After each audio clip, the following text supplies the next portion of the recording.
everyone, welcome back to the channel. If your controller isn't working in Madden NFL 26 on PC, don't worry.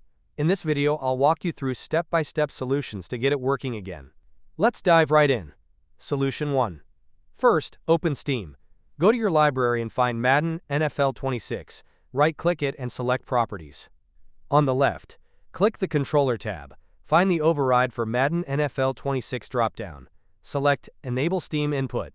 Launch the game and test your controller.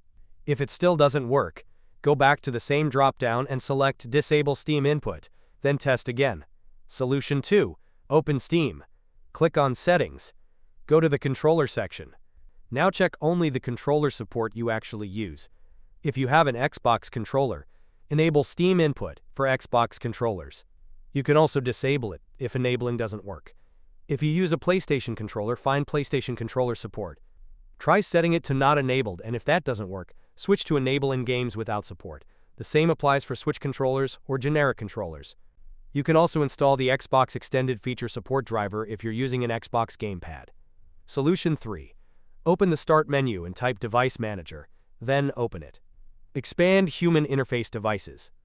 Locate your Gamepad in the list. Right-click it and select Disable Device. Then right-click it again and select Enable Device. Launch Madden NFL 26 and check if your controller now works. Solution 4. In Device Manager, right-click your Gamepad again. Select Update Driver. Click Browse My Computer for drivers. Choose Let me pick from a list of available drivers on my computer. Select your Gamepad driver and press Next.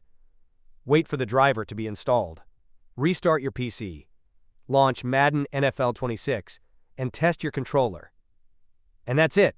By following these steps, your controller should now be working properly in Madden NFL 26 on PC. If this tutorial helped you, don't forget to like, subscribe, and drop a comment letting me know which solution worked for you. Thanks for watching, and I'll see you in the next one.